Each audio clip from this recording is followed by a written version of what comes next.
गरीब की शादी। शशि की सौतेली माँ ने उसकी शादी की तो बड़े घर में, लेकिन पति कोई काम न करता। आप ससुर जी के साथ काम पर क्यों नहीं जाते?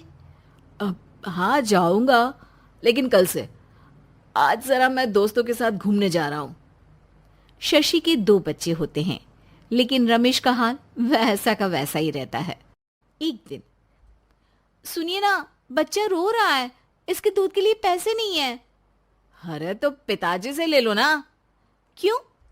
अगर आप में कमाने की क्षमता नहीं थी तो शादी क्यों की? तभी घर आई बड़ी ननद बोल पड़ती है। आहा हा हा, तुम्हारी माँ को साफ साफ कह दिया था कि लड़का ना कमाता है ना कभी कमाएगा। हम चार चार बहनें हैं इसका ख्याल रखने के लिए, और पिताजी का इतना सारा पैसा, तुम्हें किस चीज की कमी रखी है? लेकिन थोड़े ही सालों में तकदीर बदल जाती है। शशि का ससुराल गरीब हो जाता है।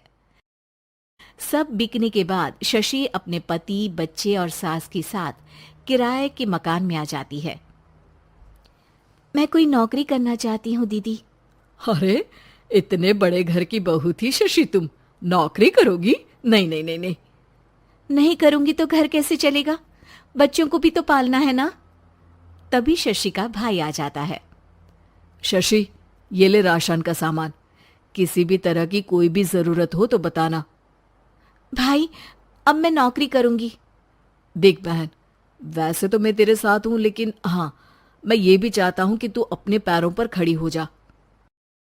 शशि को एक प्ले स्कूल में छोटे बच्चों को संभालने की नौकरी मिल जाती है। एक दिन, शशि, मेरे स्कूल को अब तुम संभाल लो। मैं कुछ दिनों के लिए अपने बेटे के पास जा रही हूं। लेकिन प्ले स्कूल अकेले मैंने कभी नहीं संभाला है। अब ये सब मैं नहीं जानती। इतने महीनों में तूने जो देखा, बस पूरे आत्मविश्वास के साथ उसे करना। शशि नीलम के जाने के बाद पूरे 1 महीने उसका स्कूल अकेले संभालती है, और फिर एक दिन आता है जब वो अपना खुद का स्कूल भी खोल लेती है। वाह शशि, तुमने आज मेरा सर गर्व से ऊंचा कर दिया। तुम्हारा यही आत्मविश्वास तुम्हें बहुत आगे ले जाएगा। नीलम, बहुत आगे जाने की चाह नहीं है, बस ये छोटा सा स्कूल मेरे बच्चों की अच्छी शिक्षा में मेरी मदद करे, यही मैं चाहती हूँ। शशि थोड़े थोड़े पैसों से ही अपना परिवार पाल रही थी। एक दिन उसके घर उसकी बड़ी ननद आती है। अरे भाभी, घर में कूलर तो लगा लेती, मेरी माँ को कैसे पंखे में लिटा रखा है? अरे तो शशि कौन सा एसी लगा कर सो रही है? वो भी तो यहीं रहती है ना मेरे पास। ज्यादा यहाँ आकर मेरी बहू को परेशान ना किया करो। हाँ हाँ, मुझे भी शौक नहीं है इस छोटे से घर में आने का। मैं तो बस ये बोलने आई थी कि मेरे बेटे की शादी है तो ननिहाल का जो नेग होता है वो ले आना। हाँ हाँ, जितना बनेगा कर देंगे, और ना हुआ ना तो वो भी नहीं करेंगे। तभी शशि बोल पड़ती है। अरे नहीं नहीं माँ जी, रीटा घर की बेटी है, उसके ससुराल वाले उससे शादी पर पूछेंगे कि मायके से क्या मिला। रीटा, तुम मुझे सामान की लिस्ट भेज देना, मैं पूरी कोशिश करूंगी कि तुम्हारी हर डिमांड को पूरा करे। अच्छा, मैं खाना लगाती हूँ। शशि ये बोलकर किचन में चली जाती है। धीरे धीरे कर शशि किसी न किसी तरह अपनी सारी ननदों की डिमांड भी पूरी करती, बच्चों की ख्वाहिशें भी, और उनकी पढ़ाई के लिए पैसे जोड़ती। एक दिन जब शशि का बेटा 12वीं पास करके आता है। माँ, अब तुझे काम करने की जरूरत नहीं है। मैं अब कोई ना कोई नौकरी करके पढ़ाई भी साथ कर लिया करूंगा। शशि को लगता है कि बेटा और आगे पढ़ाई करे, लेकिन वक्त की मार के कारण वो बेटे को काम के लिए हाँ कर देती है। अब बेटा एक बैंक में चपरासी बन जाता है। लड़का देखने में तो बड़ा अच्छा है, अंग्रेजी भी पटर पटर बोलता है, फिर चपरासी क्यों? लड़का सारी बात मैनेजर को बता देता है। अच्छा, तो मैं तुझे एक मौका देता हूँ। तू यहाँ रहकर दूसरे डिपार्टमेंट का भी काम सीख। अगर तू किसी एक का भी काम अच्छे से सीख गया तो मैं तुझे यहाँ टेबल चेयर में बैठने वाली नौकरी दे दूंगा। लेकिन एक दिन शशि की ननद उसे फोन करती है। अरे भाभी, देखो मायका तो मेरा तुम लोगों से ही है। मैंने आपके बेटे और मेरे भतीजे प्रदीप के लिए यहाँ एक नौकरी देखी है, पूरे 5,000 मिलेंगे। वैसे करता ही क्या है, चपरासी ही तो है ना। कोई बात नहीं रीटा, मैं उसे इस शहर के बाहर नहीं भेजना चाहती हूँ। बाकी वो शाम को आएगा तो मैं पूछ लेती हूँ। वहीं प्रदीप मैनेजर की बात से खुश हो जाता है और मैनेजर के काम पर ही नजर रखने लगता है। वो उनकी तरह के पेपर पढ़ता, काम करता और आने वाले लोगों की बातें सुनता। एक दिन बैंक में ऑडिट वाले आते हैं। ये गलत है, पूरी बैलेंस शीट नहीं मिल रही है, कहीं ना कहीं गड़बड़ है। ए मैनेजर, क्या करते हो? बैंक के पैसों का हिसाब सही नहीं है। मैनेजर के पसीने छूट जाते हैं। तभी प्रदीप वहां जाता है। अब क्या मैं ये बैलेंस शीट देख सकता हूँ? अरे बेटा मजाक नहीं, जाओ पानी लेकर आओ एक गिलास। प्रदीप मैनेजर को पानी लाकर देता है और फिर ऑडिटर से कहता है, देखिए सर, मैं आपको बता सकता हूँ कि कैसे बैलेंस शीट को आप लोग गलत तरीके से जोड़ रहे हैं। ऐसा बोलकर प्रदीप एक एक कर सारे डाउट क्लियर कर देता है। अरे हाँ, ये तो पॉइंट हमने देखे ही नहीं थे। गुड, कौन है ये बच्चा? तभी मैनेजर बोल पड़ता है, अब हमारे यहाँ अकाउंट में नया आया है। ऑडिटर के जाने के बाद, वाह प्रदीप, आज तो तुमने मेरी नौकरी बचा ली। और आपने भी तो मेरी नई नौकरी लगा दी, अकाउंटेंट की। बस फिर क्या था, प्रदीप ने एक बार जो सफलता की सीढ़ी चढ़ी, बस चढ़ता ही चला जाता है। फिर एक दिन शशि की ननद, अरे भाभी कैसी हो?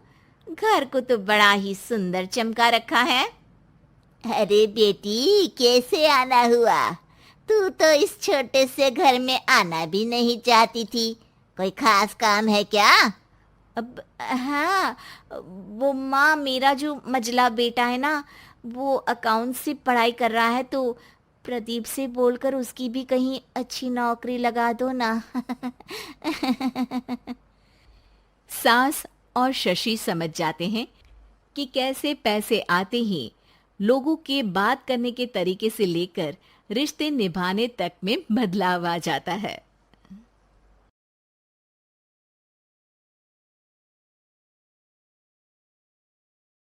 गपोड़ी बहू। उमा जी की बहू पिंकी को गप्पे मारने की बहुत आदत थी। वो जब भी किसी के बारे में बातें करती तो बड़े बड़े गप्पे फेंका करती। आसपास के सब लोगों को पता था कि पिंकी बहुत बड़ी गपोड़ी बाज है। लोग उसकी बात पर विश्वास नहीं किया करते थे, लेकिन हाँ, उसकी बातें सुन सुनकर हंसते बहुत थे। अरे बहू, पड़ोस वाली शर्मा जी है ना, उनकी बेटी का जन्मदिन है, तुम भी चली जाना। ठीक है मम्मी जी, ये तो बता दो गिफ्ट में लेकर क्या जाना है? अरे लेकर क्या जाना है, 250 का लिफाफा दे देना, बस काफी है। अरे मम्मी जी, अच्छा लगेगा क्या? पड़ोसी है हमारे, हमें कुछ बड़ा लेकर जाना चाहिए। अरे बहू, इतना काफी है। जानती हैं आप, मेरे मायके में जब पड़ोस में किसी की बर्थडे होती थी ना, तो मम्मी कुछ ना कुछ गोल्ड का ही देकर भेजती थी। पड़ोसी के बर्थडे में सोना? कैसी बातें करती हो। और नहीं तो क्या, आपकी तरह थोड़ी ना लिफाफा पकड़ा दिया। पिंकी शर्मा जी की बेटी के जन्मदिन में चली जाती है। अरे आज तो बड़ी सुंदर लग रही हो साड़ी में। जी मैं तो लहंगा पहनकर आने वाली थी, मम्मी जी नहीं मानी। अरे बेटा, बर्थडे पार्टी में तो साड़ी चल जाती है। मेरा मतलब कोई शादी थोड़ी ना है। कैसी बात कर रही हैं आप आंटी जी? मेरे मायके में तो छोटे छोटे फंक्शन भी हम लोग लहंगा बनवाते थे बुटीक से, डिजाइन करवाकर। चाहे पड़ोस में किसी का जन्मदिन हो, मेरी मम्मी हमेशा बुटीक से नया लहंगा डिजाइन करवाती थी। मैंने तो ऐसा कहीं नहीं देखा। ये तो तुमने आज बड़े कमाल की बात बताई। अरे जाने दीजिए, कोई बात नहीं। और बताइए, आपकी बेटी नजर नहीं आ रही? अरे भाभी, मैं यहाँ हूँ। ये देखिए मेरा ड्रेस कैसा लग रहा है? ठीक ही है, मतलब बर्थडे के हिसाब से थोड़ा हल्का है ना। अरे भाभी, इतना सुंदर गाउन पहना है मैंने। मैं ना शादी से पहले अपने बर्थडे पर हमेशा जरी वाला लहंगा पहना करती थी। यही मैं तुम्हारी मम्मी को भी बता रही थी। इसके बाद केक काटने का प्रोग्राम शुरू होता है।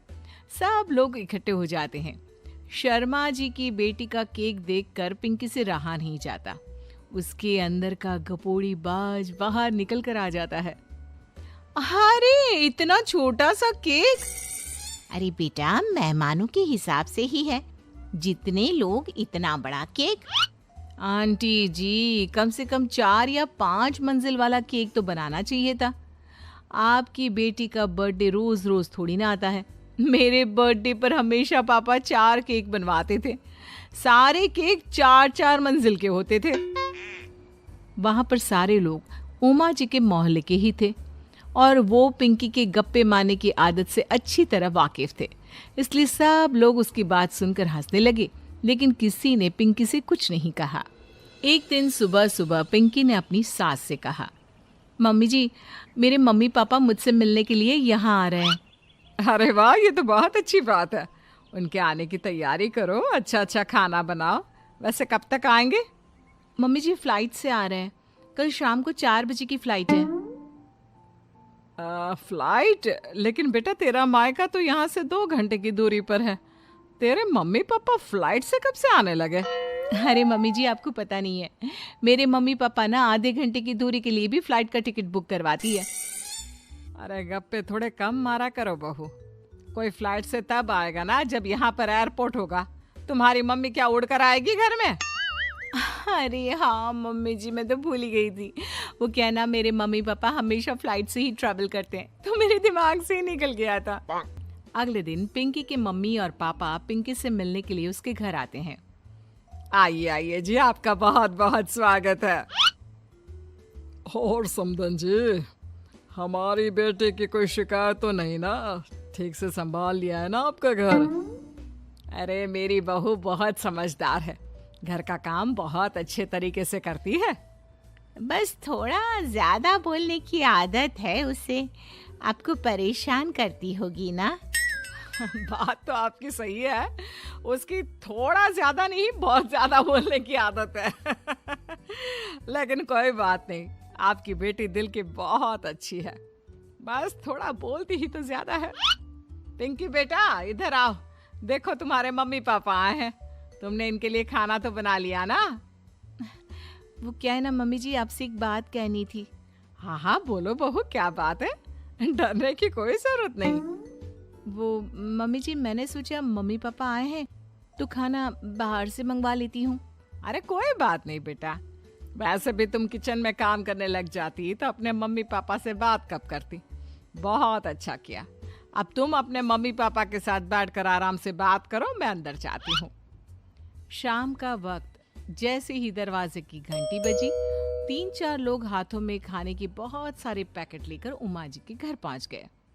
अरे भाई, कौन है आप लोग? लगता है गलत पते पर आ गए। नहीं नहीं माँ जी, हम तो खाने का ऑर्डर डिलीवर करने आए हैं, यहीं से बुकिंग मिली थी। अरे नहीं नहीं, आपको कोई गलत फहमी हुई है। हमारे यहाँ तो 2 ही मेहमान आए हैं। आपके हाथ के पैकेट देखकर लगता है इसमें 50 लोगों का खाना है। माँ जी, आपने सही समझा, खाना तो इसमें 50 लोगों का ही है, क्योंकि हमें ऑर्डर यहीं से 50 लोगों का मिला है। अरे लेकिन इतना सारा खाना? कहीं मेरी बहू ने अपनी गप मारने की आदत के चलते ऐसा तो नहीं कर दिया? ये खाना आप रख लीजिए और हमें हमारे पैसे दे दीजिए। अच्छा, वैसे कितने का बिल बना है? ज्यादा नहीं, बस 10,000 दे दीजिए। उन लोगों की बात सुनकर उमा जी पिंकी को आवाज देकर वहां बुलाती है। जैसे ही पिंकी वहां आती है, खुश होते हुए उन लोगों को वहां पर खाना रखने के लिए कहती है। अरे इतना सारा खाना क्यों मंगवाया बहू? अरे मम्मी जी, मैंने आपको बताया तो था, मम्मी पापा आए हैं तो मैं खाना बाहर से मंगवा रही हूँ। ये बात सही है बेटा, लेकिन 2 लोगों के लिए 50 लोगों का खाना?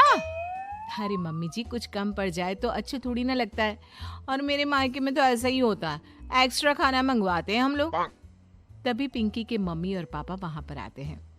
अरे बेटा, एक्स्ट्रा खाना मंगवाने का मतलब ये थोड़ी ना होता है कि 2 लोगों के खाने के लिए 50 लोगों का खाना मंगवा लो।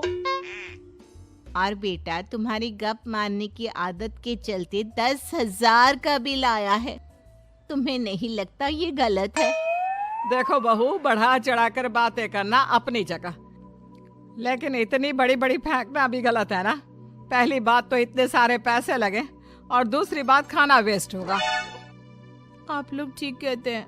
मैं आज के बाद अपनी इस आदत को कंट्रोल करने की कोशिश करूंगी और अब से गप थोड़ी कम मारा करूंगी। पिंकी की बात सुनकर सब लोग हंसने लगे।